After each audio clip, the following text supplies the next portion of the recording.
The text came in at 6:32 on March 15th, 2024. Our 10th wedding anniversary. Running behind. Big deadline. I'm so sorry, babe. Happy anniversary. I'll make it up to you this weekend. Love you.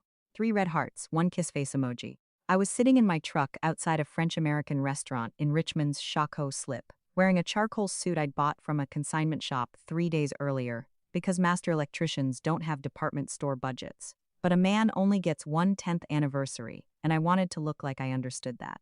On the passenger seat were stargazer lilies, Claire's favorite, the same flowers she carried at our wedding. I read the text twice, then I went inside anyway. I told myself it was because as I'd already paid the $80 reservation deposit, and $80 matters when you run a small electricals business. Truth is, some part of me still hoped she might show up, maybe late, maybe breathless, maybe sorry. The hostess seated me near the back. I ordered a glass of Barolo, set the lilies on the empty chair across from me, picked up the menu and looked up. That's when I saw the dress. Black, fitted. The one I bought Claire for Christmas from a boutique in Carytown. She'd tried it on in our bedroom, spun once, smiled and said, "I'm saving this for something special." She was wearing it on our anniversary. Just not for me. She was seated behind a decorative wood screen in the corner section, with a silver-haired man in an expensive suit, the kind of man who looked like money had been following him since prep school. There was champagne on the table. He had his hand over hers. He said something. She laughed, not the polite laugh, the real one. Then she leaned across the table and kissed him, not a peck, not something ambiguous, a full kiss, familiar, intentional, the kind of kiss that belongs to people with a history. I stood up so fast my chair scraped the floor. I was going to walk over there and ask my wife how the deadline was going. I made it 2 steps before someone grabbed my arm. "Sit down!" The voice was calm in a way that didn't mean gentle.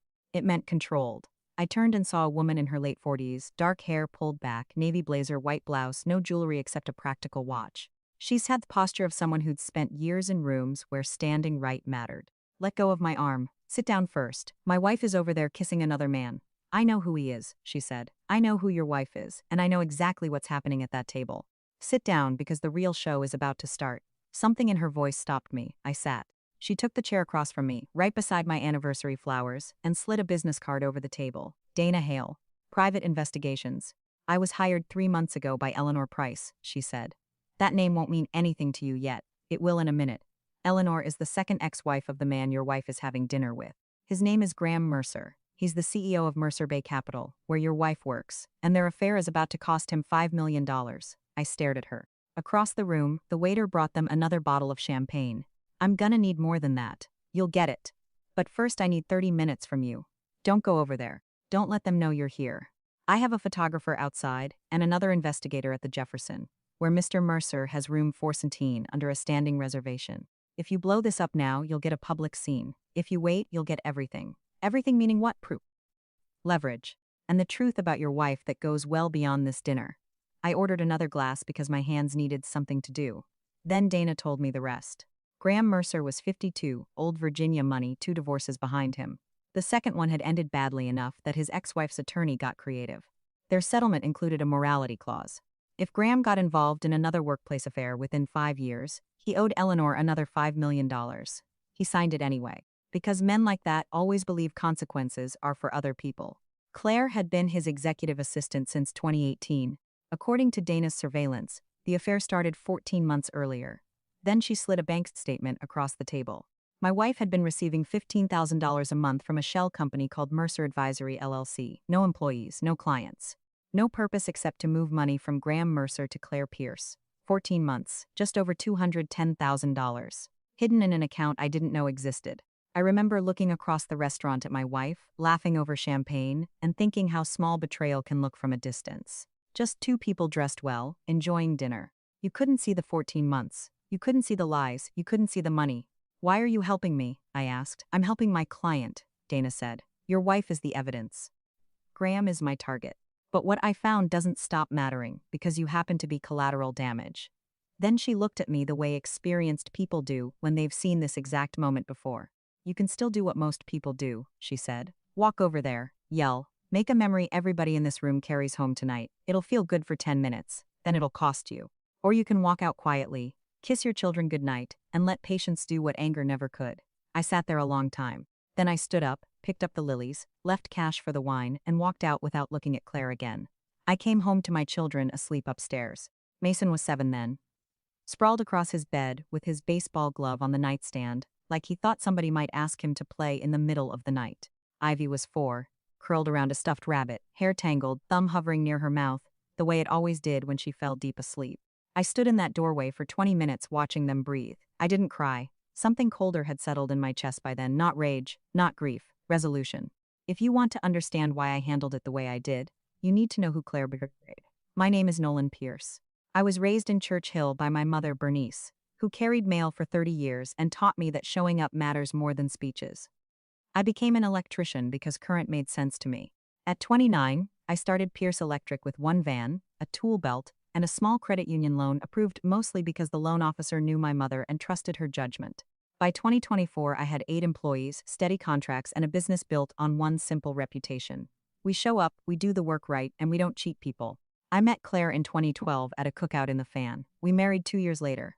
For 8 years it was real. Not perfect, real. Kids, school pickups, mortgage payments, arguments over the dishwasher, quiet drives to soccer games, all the ordinary things that make a marriage feel solid.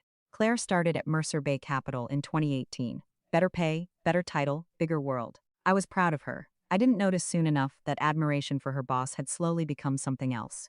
The distance started late in 2022. More late nights. Less conversation, new clothes, expensive taste. A kind of absence even when she was standing 3 feet away. I thought it was stress. I thought it was middle life drift.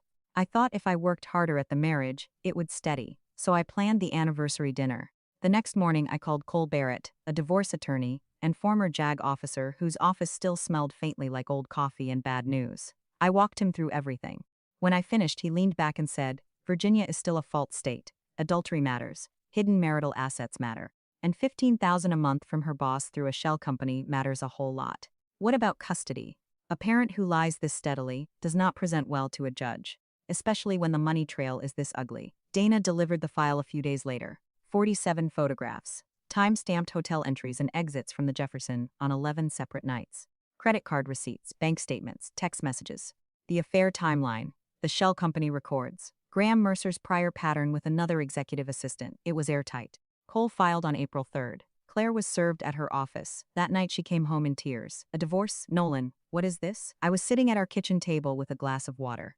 Same table where we'd eaten 10 years of dinners, where Mason did math homework and Ivy drew lopsided horses. "You know what it is. Is this because I've been working late?" "Stop." She stopped. "I was at the restaurant on our anniversary," I said. "I saw you. It was like watching power die in a building, all at once, complete." She sank to the floor before I even got to the rest. 14 months, I said. $210,000. The hotel, the shell company. "I know all of it," she cried. Real tears, I think. But at that point, the source didn't matter anymore. "The kids," she said. "Please don't take the kids." "I'm not taking what isn't mine," I told her. "But I'm not surrendering what is." That was the last honest conversation of my marriage. The divorce took 5 months. Cole did what good tradesmen do. He built the case carefully and left nothing loose. Claire's attorney tried calling the hidden account personal savings. The shell company records killed that argument. He said the affair had nothing to do with custody. The judge disagreed. 14 months of deception, concealed money, and documented adultery did not make Claire look stable or trustworthy. The account was frozen and divided. I got primary custody. School week custody for me, alternating weekends for Claire. The house stayed with me because Mason and Ivy needed one home that didn't move. Graham Mercer's punishment landed separately. Eleanor Price enforced the morality clause. A judge upheld it. Graham owed $5 million. Then the business community did what business communities do when scandal gets expensive. Clients pulled back. His fund shrank. He didn't go broke. Men like Graham rarely do. But he went from respected to merely tolerated, which for that kind of man is its own extinction.